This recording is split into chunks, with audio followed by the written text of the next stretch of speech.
The rain drummed against the windows of the small apartment in Queens, New York, as 32-year-old Teresa Martinez carefully counted the crumpled bills on her kitchen table. The fluorescent light overhead flickered occasionally, casting dancing shadows across the worn linoleum floor that had seen better days 15 years ago. It was November 2005, and she had exactly $43 left until her next paycheck from the diner, where she worked double shifts 6 days a week. The apartment was quiet except for the steady patter of rain and the distant hum of traffic. On Northern Boulevard, Teresa rubbed her tired eyes, feeling the familiar ache that came from working 14-hour days. Her uniform from Mario's diner still smelled like grease and coffee, and her feet throbbed in the cheap shoes she'd bought at Payless 3 months ago when the soles of her old ones had finally worn through completely. "Mama, I need new sneakers for school," 8-year-old Daniel called from the living room, his voice cutting through the sound of the television where cartoons played at a volume just loud enough to mask the arguments from the apartment next door. Teresa closed her eyes for a moment, feeling the familiar weight of responsibility settle on her shoulders, like a heavy blanket that she could never quite shake off. She looked down at the bills spread across the table: rent, electricity, groceries, Daniel's school supplies, the payment for his after-school program, so he wouldn't be alone during the 3 hours between when school ended and when she got home from her first job. She walked into the living room where Daniel sat cross-legged on the carpet, his homework spread out before him in neat piles the way she had taught him. His current sneakers had holes in the sides patched with silver duct tape that was starting to peel and curl at the edges. The sight made her heart clench with the familiar mixture of love and guilt that had become her constant companion since his father had walked out 6 years earlier. The living room bore the signs of their modest life: a couch she had bought secondhand from a neighbor who was moving, its faded blue fabric covered by a colorful throw blanket her mother had crocheted for them. The coffee table was actually a sturdy cardboard box covered with a vinyl tablecloth, and the television was an old model with a slight flicker that made everything look like it was underwater. But the walls were covered with Daniel's artwork from school, his certificates of achievement, and photographs of happier moments that reminded Teresa why every sacrifice was worth it. "I know, mijo," she said softly, kneeling beside him and brushing his dark hair away from his forehead. His hair was getting long. She would need to cut it herself again this weekend, the way she had learned to do by watching YouTube videos on the computer at the library. "Next week, okay. Mama's getting some overtime hours." Daniel looked up at her with those big brown eyes that reminded her so much of his father, the man who had walked out when Daniel was just 2 years old, leaving behind nothing but empty promises, unpaid bills, and a broken-hearted woman who had believed his lies about building a life together. Those eyes held such trust, such complete faith that she would somehow make everything work out the way she always did. "Promise?" Daniel asked, his small hand reaching up to touch her cheek. "I promise," Teresa whispered, though she wasn't sure how she'd make it happen. She always found a way, though. She had to. She was all Daniel had, and he was everything to her. The next 13 years blurred together in a kaleidoscope of sacrifice and determination that would have broken a weaker person. Teresa worked at Mario's diner from 6 in the morning until 3 in the afternoon, serving coffee and eggs to construction workers, truckers, and the occasional businessman who wandered in from the nearby office buildings. Her hands became permanently stained with coffee, her feet permanently ached, and her back developed a chronic pain from hours of carrying heavy trays and bending over tables. At 3:15, she would rush home, change clothes, and head to her evening job cleaning offices downtown in Manhattan. The subway ride took 45 minutes each way, time she used to study for her GED, which she finally earned when Daniel was 12. The cleaning job lasted until nearly midnight, pushing a cart through empty office buildings, emptying trash cans, vacuuming carpets, and scrubbing toilets used by people who earned more in a week than she made in 3 months. On weekends, she picked up catering gigs, serving at weddings and corporate events in her one good black dress, her feet aching. In the only pair of dress shoes she owned, she would smile and pour wine for people who talked about their vacation homes and their children's private schools. People who left tips that were sometimes larger than her daily wage from the diner. She would listen to them complain about the service or the food while she bit her tongue and remembered that every dollar brought Daniel closer to the opportunities she had never had. Every penny went toward Daniel's future. Piano lessons when he showed interest in music at age 10, even though it meant she walked the 12 blocks to work instead of taking the bus for 2 months. A good laptop when he started high school and needed it for his advanced placement. Classes purchased with money she had saved by eating ramen noodles for lunch every day for 6 months. Name-brand clothes when he began caring about his appearance and complained that his thrift store finds made him a target for bullying at his increasingly competitive high school. "You don't understand, Ma," he had said at 15, his voice sharp, with teenage frustration as he held up a pair of jeans she had carefully selected from the Goodwill store. Everyone at school has Nike and Adidas. These knockoffs are embarrassing. People notice this stuff. Teresa had looked at the jeans clean in good condition, only slightly faded, and felt a familiar stab of inadequacy. She worked 60 hours a week and still couldn't provide her son with the things that other kids took for granted. "They're just jeans, Daniel," she had said quietly. "They'll keep you warm and covered, which is what jeans are supposed to do." "That's not the point," Daniel had replied, throwing the jeans onto his bed with the dramatic flair that only teenagers could master. "Image matters. First impressions matter. Do you want me to look poor?" The question had hit her like a slap. Did she want him to look poor? No, of course not. But they were poor, and no amount of expensive clothing could change that fundamental reality. However, she had worked an extra weekend catering job to buy him the $150 sneakers he wanted, serving champagne to investment bankers at a Wall Street firm's holiday party while wearing shoes with cardboard tucked inside to cover the holes. She wore the same 3 dresses to work for months afterward, rotating them carefully so her regular customers at the diner wouldn't notice. When her manager, Mrs. Chen, quietly offered to lend her money for new work clothes, Teresa politely declined, her pride intact even as her wardrobe fell apart at the seams. By the time Daniel was 16, he had grown into a handsome young man. With his mother's determination, but none of her humility, he stood nearly 6 feet tall, with broad shoulders from playing varsity soccer, and the kind of easy confidence that came from never having to worry about where his next meal was coming. He maintained excellent grades of 4.1 GPA that opened doors to prestigious universities with partial scholarships. Teresa was immensely proud of his achievements, but she noticed changes in him that made her increasingly uneasy. The complaints had started, small grumbling about their apartment's size, comments about the age of their furniture, questions about why they couldn't afford the things his friends' families took for granted. But gradually they had evolved into something sharper, more cutting.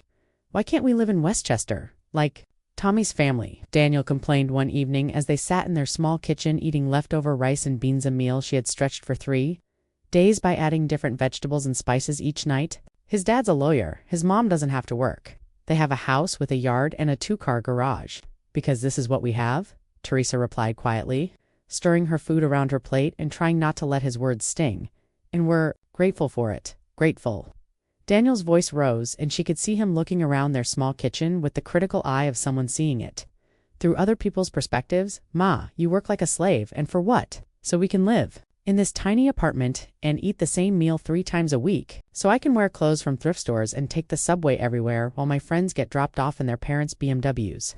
The words stung more than Teresa cared to admit. She had always taught Daniel to be grateful for what they had, to understand that their circumstances didn't define their worth as human beings. But somewhere along the way, that lesson had gotten lost, replaced by a growing sense of entitlement and embarrassment about their modest life. "Your education is important," she said, keeping her voice steady, even as her heart ached. "Everything I do is so you can have opportunities I never had. So you can go to college and build a better life." Daniel rolled his eyes with the casual cruelty that only teenagers could master.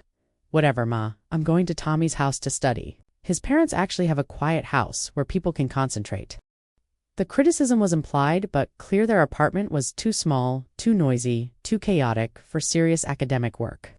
As the front door slammed behind him, Teresa sat alone in the kitchen, the silence broken only by the hum of the ancient refrigerator and the distant sound of traffic on Northern Boulevard. She looked around at the small space that had been their home for over a decade. The mismatched furniture she had bought piece by piece from yard sales and secondhand stores. The walls she had painted herself in cheerful yellow to make the place feel brighter and more welcoming. The photographs of Daniel's achievements carefully arranged on the narrow shelf above the television. Pictures of him scoring goals in soccer games, receiving academic awards, smiling at school events where she had been the only parent who came straight from work, still wearing her diner uniform. This apartment had witnessed every milestone of Daniel's life. His first steps across this very linoleum floor, his small hands leaving fingerprints on these walls, his excitement over Christmas mornings when Teresa had somehow managed to make magic happen despite their limited budget. Staying up until 3 a.m. wrapping presents she had bought with overtime money and hidden in her bedroom closet. Homework sessions at this kitchen table where she had helped him with math problems even though she had never finished high school herself. Learning alongside him so she could be the support he needed. Birthday parties with cake from the grocery store, bakery, and decorations from the dollar store, but filled with love and laughter. movie nights when they would make popcorn and watch DVDs from the library, sharing a blanket on their secondhand couch, conversations about his dreams and fears, his hopes for the future, his plans for college and the career he wanted to build. But lately, Daniel seemed ashamed of all of it. Of the apartment, of her jobs, of the sacrifices that had made his opportunities possible. Teresa wondered if she had done something wrong, if her relentless focus on giving him everything had somehow taught him to expect everything without appreciating anything. Had she failed to teach him the value of hard work and sacrifice, or had she taught it too well, making him feel entitled to her endless giving? The phone rang, interrupting her thoughts. It was her sister Carmen calling from her comfortable suburban home in New Jersey where she lived with her husband Luis and their 2 daughters. "How's my favorite nephew?" Carmen asked, her voice warm through the receiver. Carrying the sounds of family life in the background, her daughters arguing about television channels. Luis calling out something about dinner, growing up too fast, Teresa replied, forcing brightness into her tone, even though her heart felt heavy. "He got accepted to 3 more schools this week. Columbia, NYU, and Fordham. That's wonderful. You should be so proud, Teresa. After everything you've done for that boy, all the sacrifices you've made, he's going to have opportunities we could never have dreamed of when we were his age." Carmen's voice carried genuine admiration, and Teresa felt a warm glow of pride despite her concerns. Her sister was right. Daniel would have opportunities that neither of them had ever imagined possible. He would go to college, earn a degree, build a professional career. He would never have to work 2 jobs just to make ends meet. Never have to choose between buying groceries and paying the electric bill. "I just want him to be happy," Teresa said, and she meant it. Despite the growing distance between them, despite his increasingly sharp comments about their circumstances, she would continue to sacrifice everything for his future. It was what mothers did, what love looked like in action. "You're a saint," Carmen said. "I don't know how you do it all. Working those crazy hours, keeping up with his school activities, managing everything on your own. Luis and I were just talking about how amazing you are." Neither did Teresa most days. But as she looked at the latest acceptance letter from Columbia University sitting on the counter of school, that would cost more per year than she earned. Working both jobs, she knew she would find a way. She always did. Even if it meant taking on a 3rd job, even if it meant selling what little she owned, even if it meant sacrificing her health and her future, she would make sure Daniel had every opportunity she could possibly provide. What she didn't know, as she sat in her small kitchen, surrounded by the evidence of 18 years of love and sacrifice, was that those years of endless giving were about to culminate in a moment that would change everything between them forever. A moment that would force her to confront the uncomfortable truth about what her sacrifices had actually taught her son, and what kind of man he was becoming. The foundation she had built with years of sacrifice was about to be tested in a way she never could have imagined. March 15, 2018. Daniel's 18th birthday fell on a crisp Thursday evening in Queens. With the kind of spring air that held promises of warmer days ahead and carried the faint scent of blossoming trees from the small courtyard behind their building, Teresa had been planning this party for weeks, carefully coordinating with Daniel's friends and their small circle of family members, checking and double-checking every detail to make sure everything would be perfect for this milestone celebration. It wasn't going to be elaborate. Their budget didn't allow for the kind of extravagant Sweet 16 parties that some of Daniel's classmates had thrown, but it would be meaningful. Teresa had spent hours planning the menu, the decorations, the timing of everything to create a celebration worthy of her son's transition into adulthood. She had spent her entire paycheck from the previous week on the party supplies and food, carefully calculating every purchase to maximize both impact and budget. The chocolate cake from Costco, Daniel's favorite since he was 6 years old, had cost $47, more than she usually spent on groceries for 3 days. But this was his 18th birthday. A milestone that deserved celebration and recognition. Her baby was officially an adult, ready to take on the world with all the advantages she had worked so hard to provide. The apartment had been transformed with blue and silver streamers in Daniel's school colors, balloons tied to every available surface, and a banner that read, "Happy 18th Birthday, Daniel," in bold letters that she had carefully painted by hand. Teresa had spent hours the night before making his favorite foods, her homemade empanadas with the recipe her grandmother had taught her. Rice and beans prepared the way 3 generations of women in her family had made them, and a large tray of enchiladas that filled the apartment with the warm, welcoming scents of cumin, chili powder, and love. The dining table, usually pressed against the wall to save space, had been moved to the center of the living room and covered with her best tablecloth, a white lace one that her mother had given her as a wedding gift, and that she only used for special occasions. The apartment's limited space had been maximized to accommodate the expected crowd. with furniture rearranged and every surface cleaned until it sparkled by 6 o'clock. 23 people had crowded into their small living space, filling it with warmth and energy that made the modest apartment feel alive with celebration. Daniel's soccer teammates arrived, first all. Athletic young men who dominated the space with their easy confidence and loud voices. His girlfriend Jessica came with 2 of her friends, all of them dressed in the kind of casual, expensive clothing that marked them as upper-middle-class kids who had never worried about money. His best friend Tommy arrived fashionably late, wearing a designer jacket that probably cost more than Teresa made in a week. The family contingent included Carmen and her husband, Luis, Daniel's cousins, Maria and Sofia, and several neighbors who had watched Daniel grow up and felt invested in his success. Mrs. Rodriguez from next door had brought her famous flan, and Mr. Delgado from downstairs had contributed a case of sodas, both gestures that touched Teresa's heart with their simple generosity. The apartment buzzed with laughter and conversation in both English and Spanish, creating the kind of warm, multilingual atmosphere that Teresa had always loved. Stories were being shared, jokes were being told, and the general mood was festive and celebratory. Teresa moved through the party like a gracious hostess, making sure everyone had food and drinks, checking that people were comfortable and feeling a deep satisfaction that everything was going so well. Daniel looked handsome in the new button-down shirt Teresa had bought him for his college interviews, a crisp white Oxford that had cost $60 but was worth every penny to see him. Looking so grown-up and confident, at 18, he stood 6 feet tall with broad shoulders from years of soccer, his dark hair perfectly styled with gel, and the kind of easy charm that came from being raised with love and attention.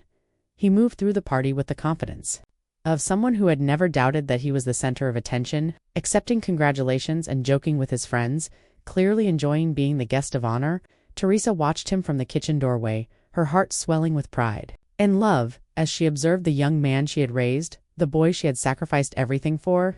This was the culmination of 18 years of work and sacrifice, seeing Daniel surrounded by friends who respected him, family who loved him, celebrating his transition into adulthood with all the advantages and opportunities she had worked so hard to provide. In a few months, he would be heading to Columbia University on a partial scholarship, ready to build the kind of future she had always dreamed he would have.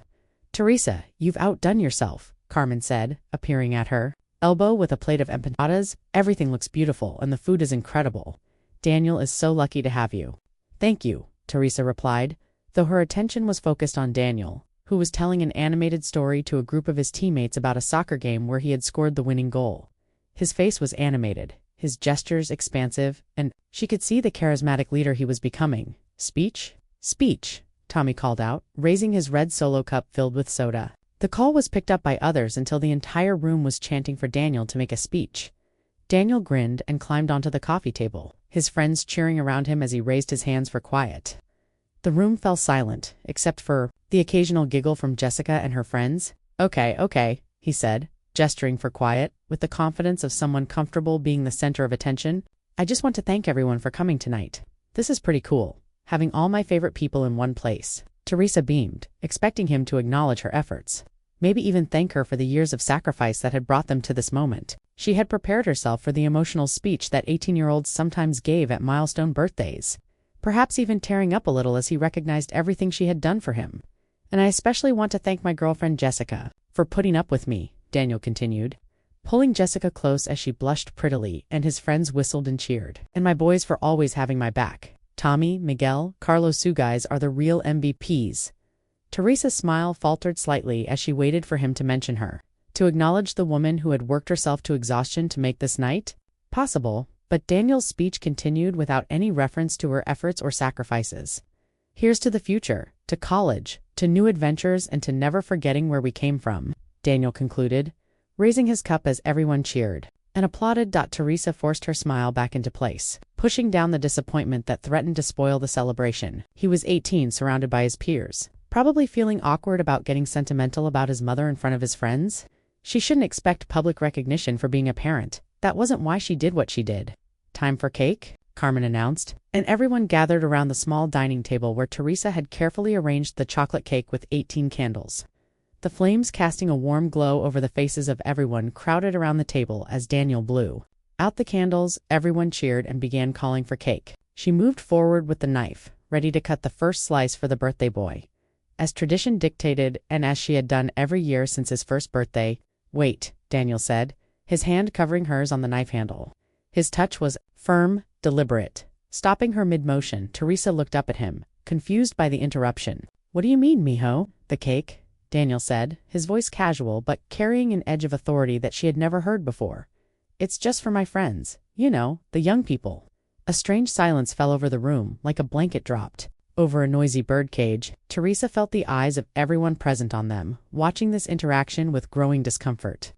The cheerful party atmosphere seemed to freeze in place, as if someone had pressed a pause button on the celebration. "Daniel," she said quietly, her voice barely above a whisper, "I bought this cake for everyone to share, for your birthday celebration." "Yeah, but it's not that big," Daniel replied, glancing around at his friends who were suddenly very interested. In their shoes, the floor, anything but the uncomfortable scene unfolding before them. "And there are a lot of us. The adults can have the other food." Each one landing with the force of 18 years of sacrifice being dismissed in a single moment, in front of 23 people. Members who knew how hard she worked, friends who had benefited from her hospitality, neighbors who had watched her struggle and sacrifice.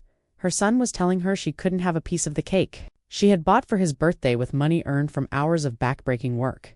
The humiliation was overwhelming, but worse than the public embarrassment was the cold realization of who her son had become. This wasn't a thoughtless moment, or a teenage mistake. This was a deliberate choice to exclude her, to make it clear to everyone present that she didn't belong with his real friends. "Dude," Tommy whispered uncomfortably, his voice cutting through the silence, "it's your mom's cake, too."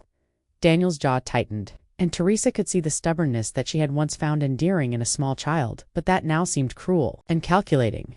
"It's my birthday and I want to make sure there's enough for my friends. Is that a problem?" The question hung in the air like a challenge, and Teresa felt the blood drain from her face. She was acutely aware of every person in the room. Carmen's shocked expression, Jessica looking mortified, Daniel's teammates shifting uncomfortably, the neighbors who had known Daniel since he was a baby staring in disbelief, Mrs. Rodriguez, who had brought the flan and had known Daniel since he was in diapers. Carmen looked like she wanted to say something, her mouth opening and closing without words coming out. "No," Teresa said quietly, her voice steady despite the trembling in her hands. "No problem." She released the knife, the silver blade catching the light from the candles as it settled onto the table. Without another word, she turned and walked toward her bedroom, her legs feeling unsteady beneath her as she navigated through the crowd of people who were suddenly very interested in studying. The walls, the floor, their own hands anywhere, but her face, behind her? She heard someone she thought it might be Carmen say sharply, "Daniel, what is wrong with you?" "What? It's not a big deal." Daniel's voice carried through the thin walls, defensive and irritated. "There's plenty of other food. She made enough empanadas to feed an army." But there was an uncomfortable undercurrent to his voice, as if he was beginning to realize that something had shifted in the room, that the atmosphere had changed in a way that couldn't be easily fixed. Teresa closed her bedroom door and sat on the edge of her bed, her hands shaking as the full weight of what had just happened settled over her. Through the wall, she could hear the party continuing, though the atmosphere had clearly changed. Voices were quieter, more subdued. Someone had put music on, probably trying to salvage the celebration, but it sounded forced and artificial. She looked around her small bedroom, the room where she had spent countless nights planning for Daniel's future, lying awake, calculating how to make their money stretch, figuring out how to pay for his school supplies, his soccer equipment, his college applications. The room where she had sat at her tiny desk paying bills and crying silent tears of exhaustion after particularly difficult days, but always getting up the next morning ready to do it all again for him. On the dresser sat a photograph of Daniel at his high school graduation just 10 months earlier, both of them beaming with pride and joy. In the picture, his arm was around her shoulders, and they looked like the team they had always been, mother and son against the world, working together toward his bright future. But the young man in that photograph seemed like a stranger compared to the person who had just publicly humiliated her in front of everyone who mattered to them both. A soft knock interrupted her thoughts. "Teresa." It was Carmen's voice, gentle and concerned. "Can I come in?" "It's open," Teresa replied, though she didn't look up from her hands folded in her lap. Carmen entered and closed the door behind her, sitting beside Teresa on the bed. For a moment, neither of them spoke, the silence heavy with shared understanding and family loyalty. "I don't know what's gotten into that boy, but that was completely out of line. Completely." Teresa nodded, not trusting her voice to remain steady if she tried to speak. "He's embarrassed about something," Carmen continued, her voice growing stronger. As she worked through her thoughts, maybe his fancy friends, maybe the apartment, maybe he's going through some kind of identity crisis. "But there's no excuse for treating you like that. No excuse at all." I've given him everything, Teresa whispered, the words barely audible. Everything I had, everything I was, everything I could possibly give, and this is how he sees me. As someone who doesn't even deserve a piece of cake at his birthday party. Carmen put her arm around her sister's shoulders, and Teresa could feel the warmth and solidarity that had sustained their family through difficult times. He's young and stupid and apparently has no idea what gratitude looks like. But he'll realize what he's done, Teresa. He'll understand eventually. But Teresa wasn't so sure. This hadn't been a momentary lapse in judgment or a teenage mistake made in the heat of emotion. This had been a deliberate choice to exclude her, to make it clear in front of everyone that she didn't belong with his real friends. That after 18 years of sacrifice, she was just the woman who worked multiple jobs to pay for his life useful. For funding his dreams, but not worthy of sharing in his celebrations, the party continued for another 2 hours. And Teresa remained in her room, listening to the sounds of laughter and conversation that had once included her. She heard birthday toasts being made, heard someone playing guitar, heard the kinds of conversations that young people have when they're celebrating and planning their futures. When people finally began to leave, she heard brief conversations. At the door, friends thanking Daniel for inviting them, making plans for the weekend, discussing college and summer plans, the sounds of a successful party, exactly what she had hoped to create for his special day. No one came to say goodbye. To her, when the apartment finally fell quiet, except for the sounds of cleanup, Teresa emerged from her bedroom to find Daniel, loading dirty dishes into the sink, the detritus of the party scattered around the living room, cups and plates on every surface, streamers hanging askew, the birthday banner slightly torn where someone had bumped into it, the remains of the chocolate cake sat on the counter, about a third of it left over, the 18 candles removed and discarded, the Happy Birthday Daniel inscription partially obscured by missing pieces. "Ma?"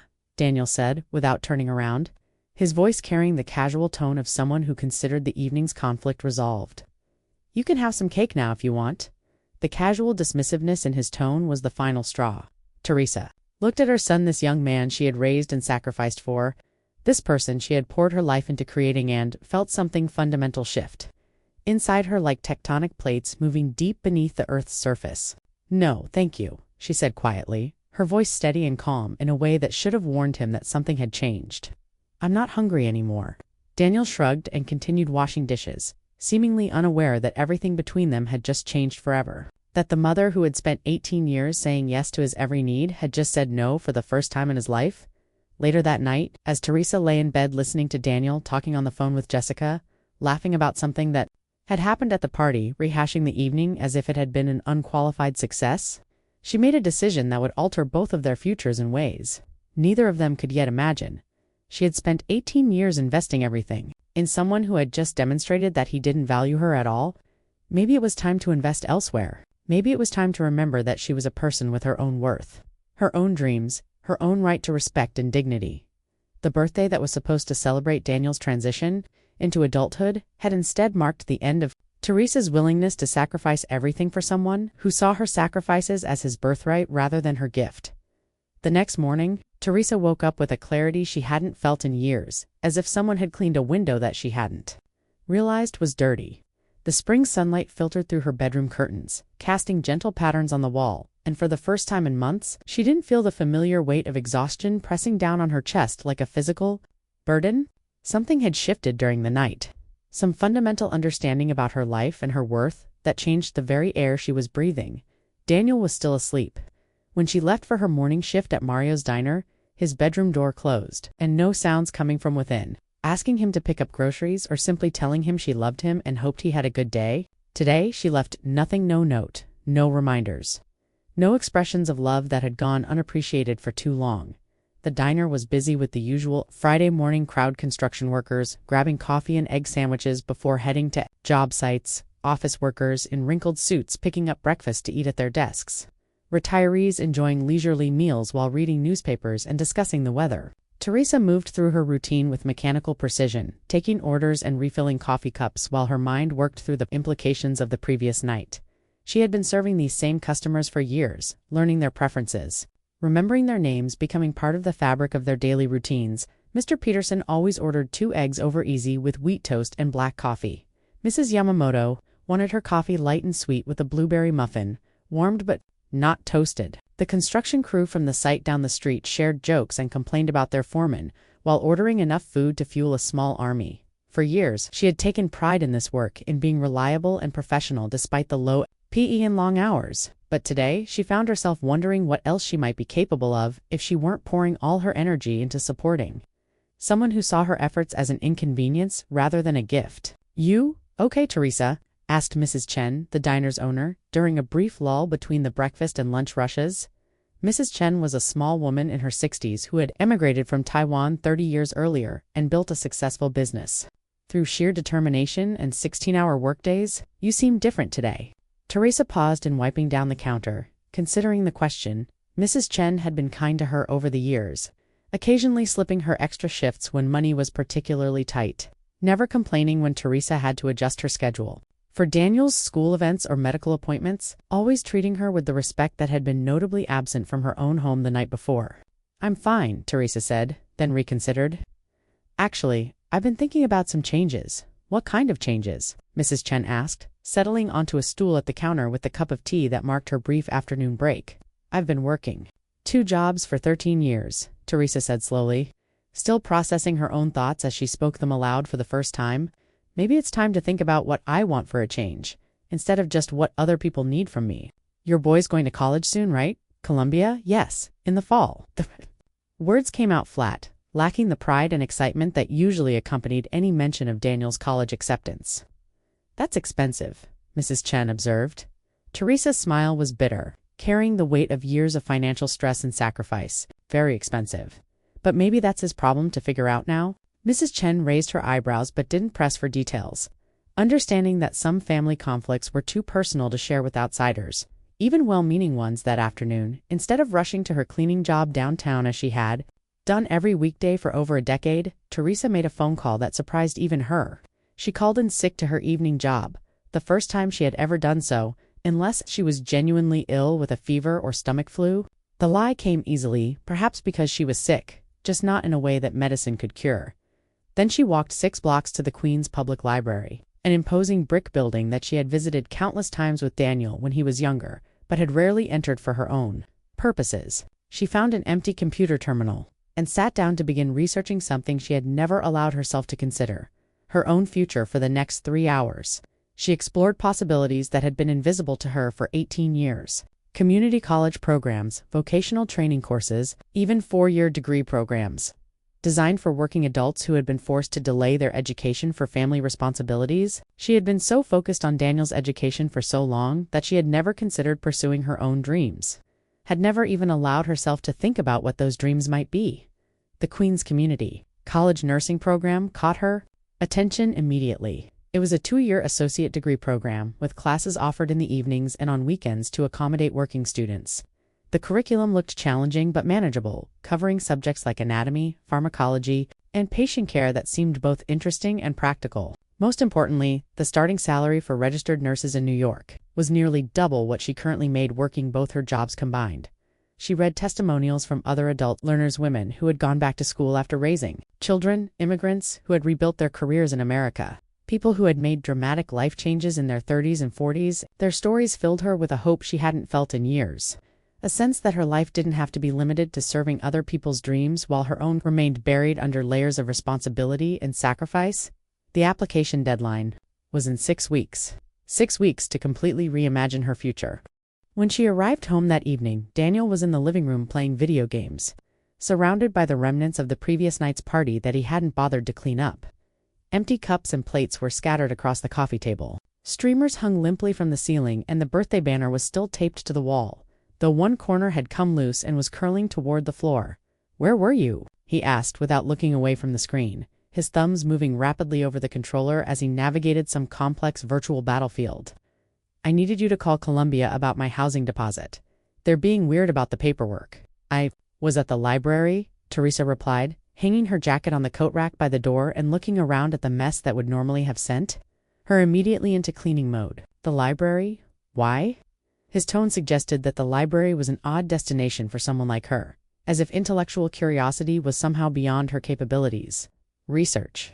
Daniel finally looked at her, his expression mildly curious, but not particularly interested. "Research about what? My future?" He laughed, a sound that would have hurt her feelings just 24 hours earlier, but now simply confirmed what she was beginning to understand about the person she had raised. Ma, you're 35. What future? You've got a good thing going with your jobs. Why mess with that?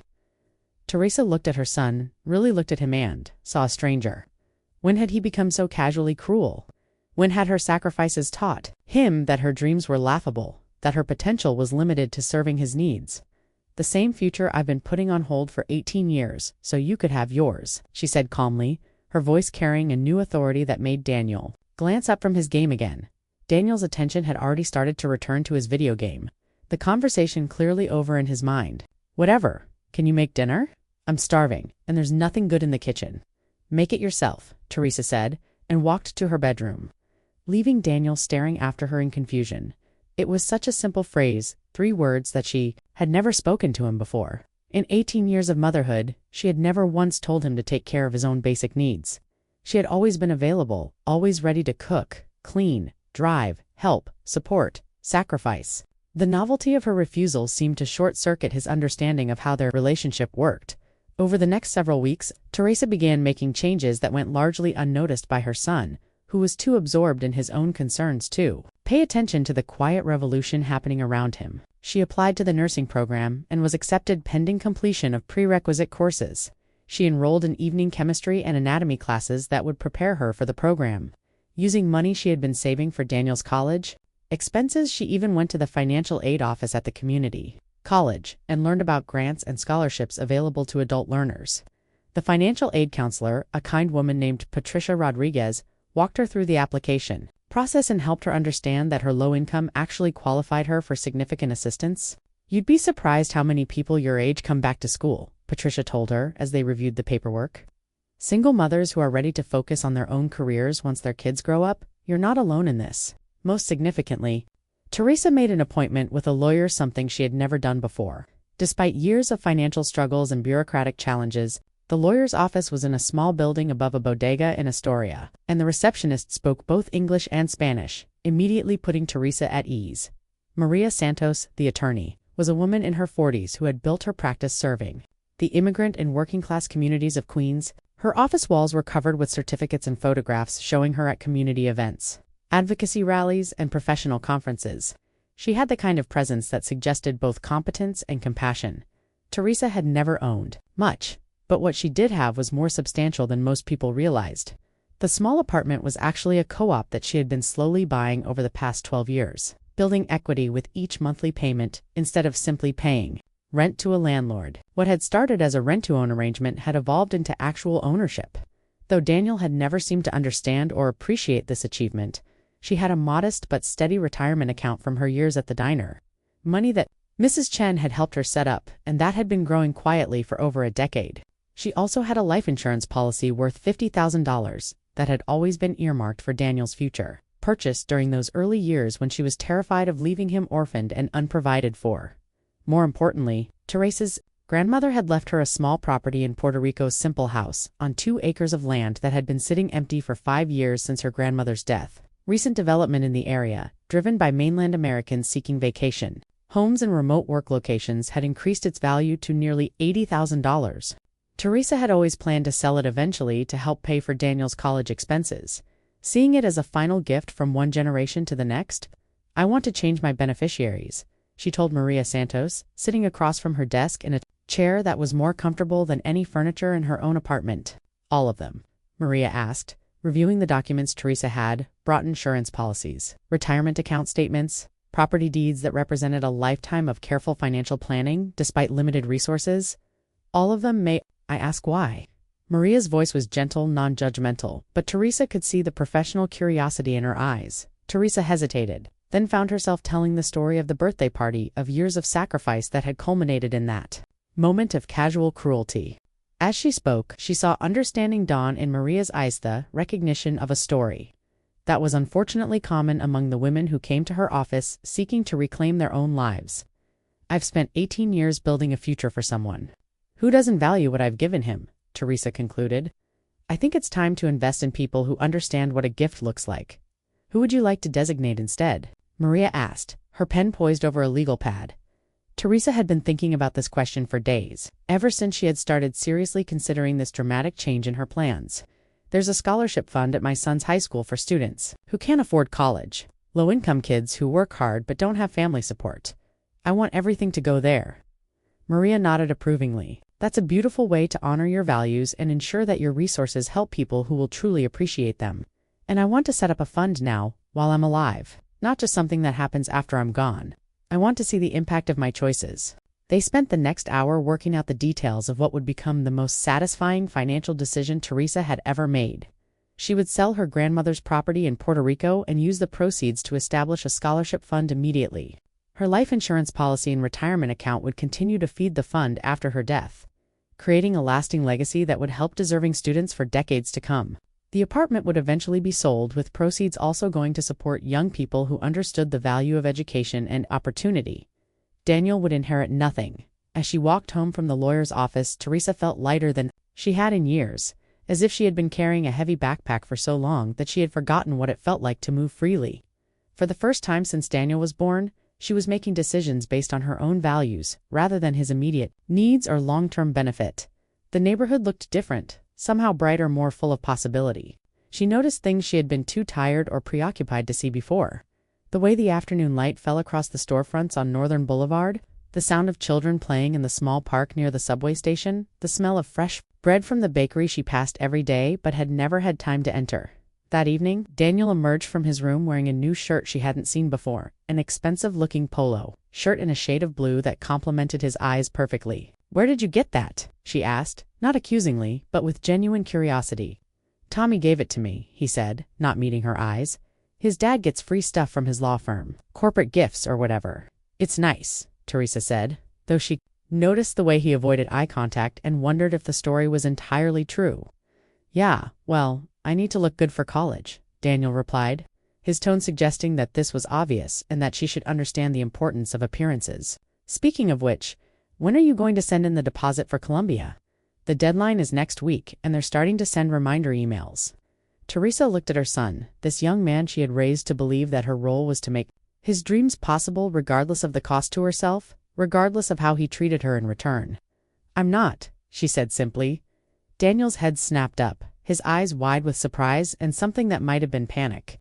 "What do you mean, you're not? I'm not paying for Columbia." "Very funny. Ma, seriously, when are you sending the check? Because I need to confirm my housing assignment, and they won't do that until the deposit clears." "I'm serious, Daniel. I'm not paying for your college." The color drained from Daniel's face as the reality of her words began to sink in. "What are you talking about? We already discussed this. I got the partial scholarship and you said you'd cover the rest. We have a plan." "That was before," Teresa said calmly, feeling remarkably peaceful despite the magnitude of what she was saying. "Before what?"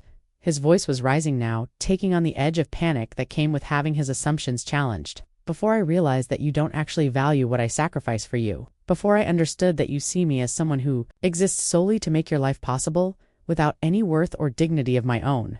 Daniel stared at her as if she had started speaking a foreign language. "Ma, what's this about? Is it about the cake thing?" "That was no big deal. You're being way too sensitive about something stupid." "It was a very big deal, Daniel. It was you telling me in front of everyone who knows us that I don't matter. That after buying your cake, your food, your decorations, after working myself to exhaustion to give you everything you want, I don't even deserve to share in your celebration." "I didn't mean it like that," he stammered, but his voice lacked conviction. "How did you mean it?" Daniel opened and closed his mouth several times, clearly struggling to find an explanation that didn't make him sound petty and cruel. The silence stretched between them, filled with 18 years of unexamined assumptions and unappreciated sacrifices.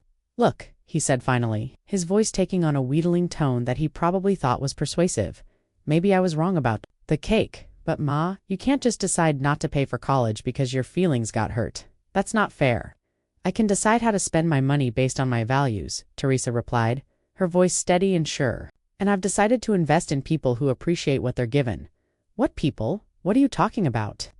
Daniel's voice was climbing toward hysteria now, the reality of his situation beginning to penetrate his sense of entitlement.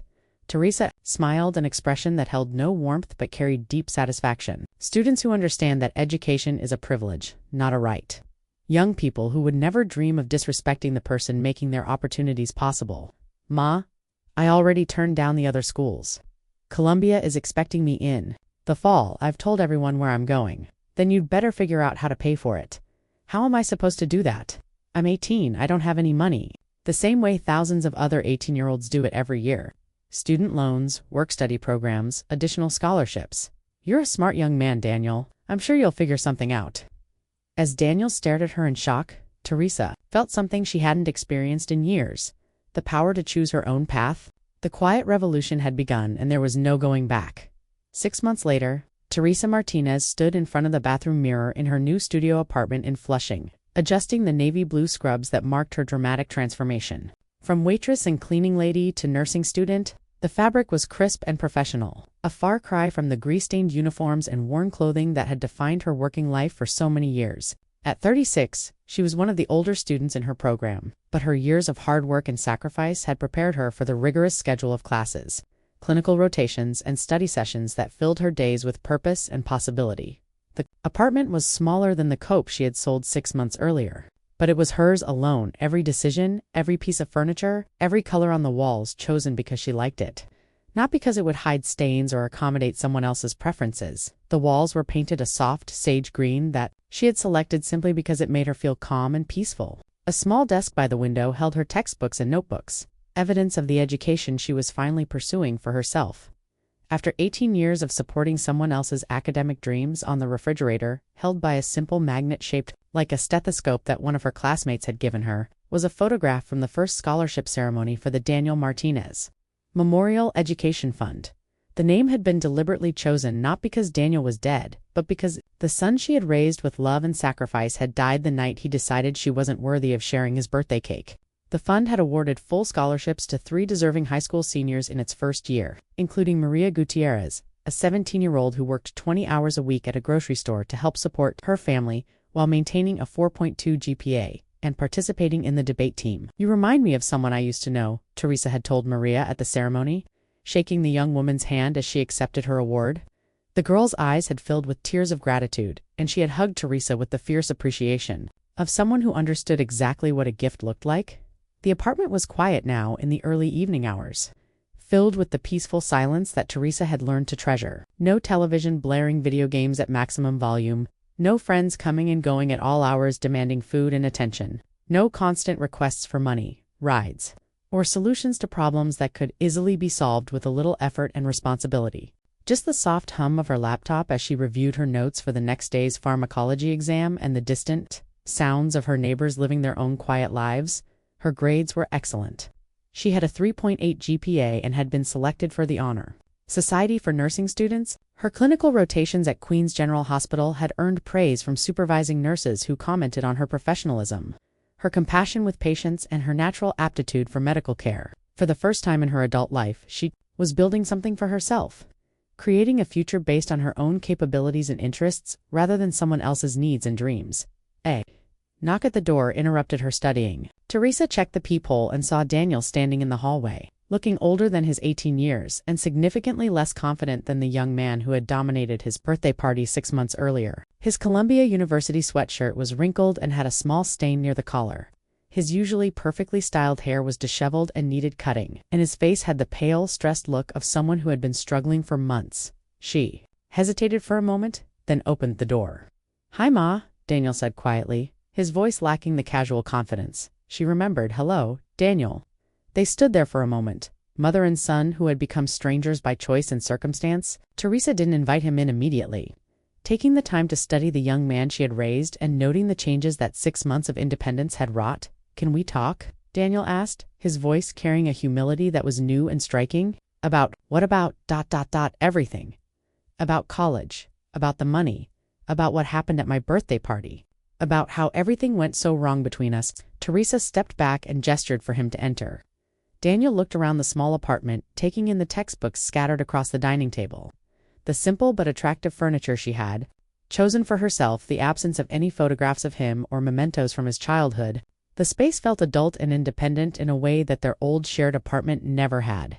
"You really did it," he said, his voice carrying a mixture of admiration and regret. "You really cut me off and started over." "I redirected my investments," Teresa corrected, settling into the chair across from her small couch. "I'm investing in people who value what they're given." Daniel sat heavily on the couch, his shoulders slumped in a way that made him look younger and more vulnerable than she had seen him in years. Ma, I'm drowning. I'm working 30 hours a week at a campus coffee shop. I'm taking out massive student loans that I'll be paying back for the next 20 years, and I'm still barely scraping by. My grades are suffering because I don't have time to study properly, and I'm constantly stressed about money. Teresa sat across from him, maintaining the physical distance that had come to represent their emotional reality. And how do you think I managed to work 2 jobs while raising you and making sure you had everything you needed? That was different, Daniel said, but his voice lacked the conviction it would have carried months earlier. How? Daniel struggled for an answer, his mouth opening and closing as he tried to formulate a response that didn't reveal the entitled assumptions that had guided his thinking for so long.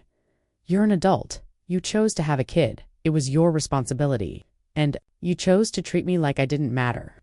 Like I was just a resource to be used rather than a person to be respected. It was one night.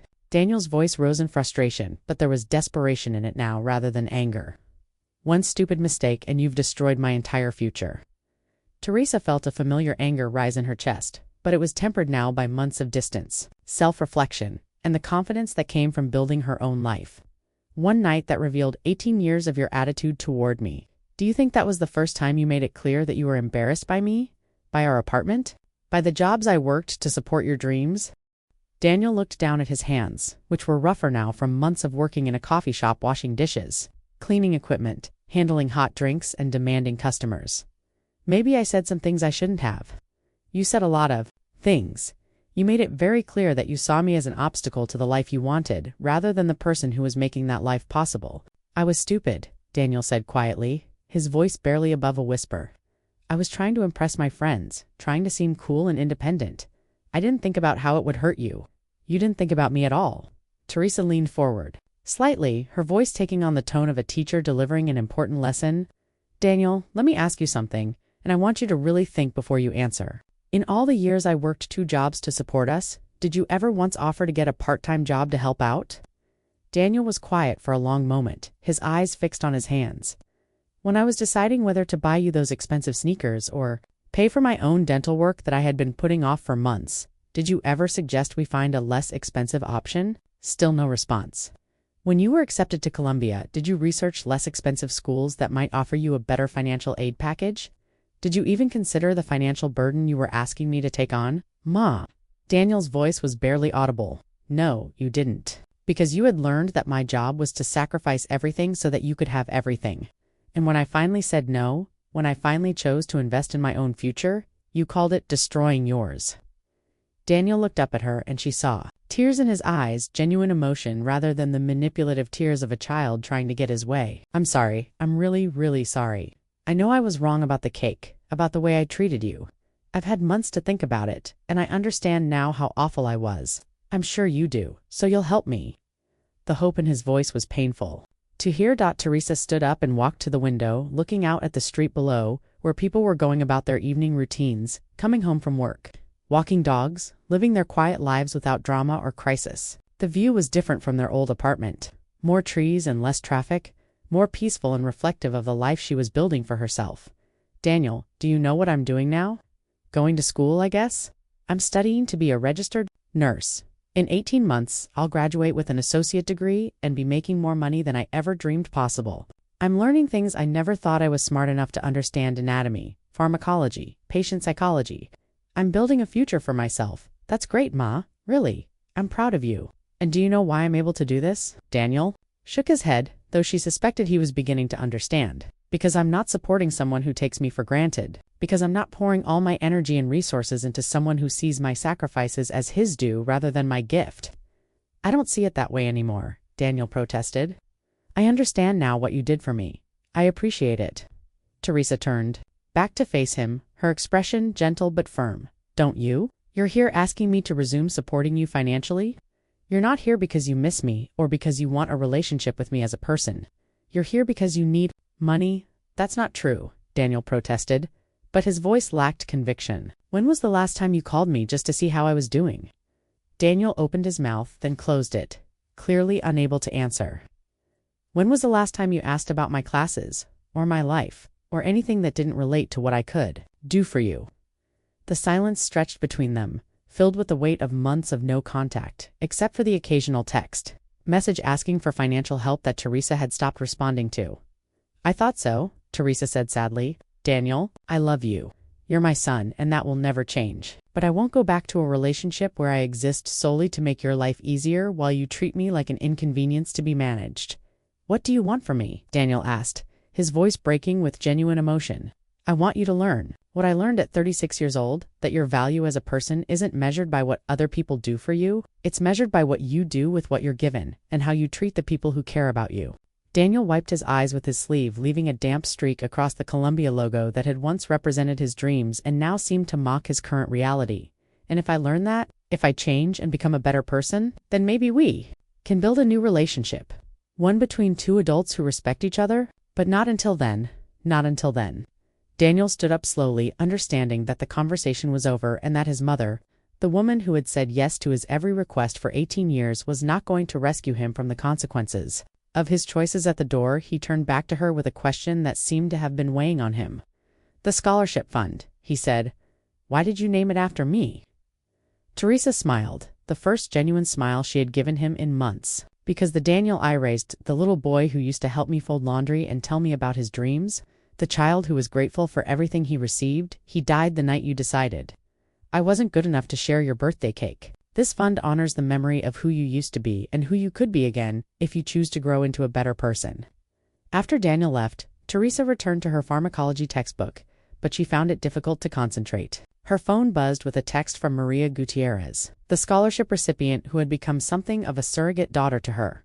How did your exam prep go today? Remember, you've got this. Thank you again for believing in me and changing my life. Teresa smiled and typed back. Thank you for reminding me what gratitude looks like. Another text arrived a few minutes later. This one from her study group. Teresa, can you explain the cardiovascular medications again tomorrow? You're so good at breaking down the complex stuff. The message was followed by several heart emojis. From her classmates, people who had come to value her contributions and appreciate her insights. Outside her window, Queens buzzed with its usual evening energy. Somewhere in the city, Daniel was walking back to his campus housing, hopefully thinking about the choice that lay before him. He could continue down the path of entitlement and resentment, struggling through college while blaming others for his hardships and missing the opportunity to learn valuable lessons about responsibility and respect. Or he could learn the lesson she had tried to teach him his entire life, that respect, gratitude, and hard work were not old-fashioned concepts, but the foundation of a meaningful life and healthy relationships. Teresa had made her choice 6 months ago, when she decided to invest in people who understood the value of what they were given, starting with herself. The scholarship fund would help deserving students for years to come, funded by the money she had once planned to spend on someone who saw her sacrifices as his birthright rather than her gift.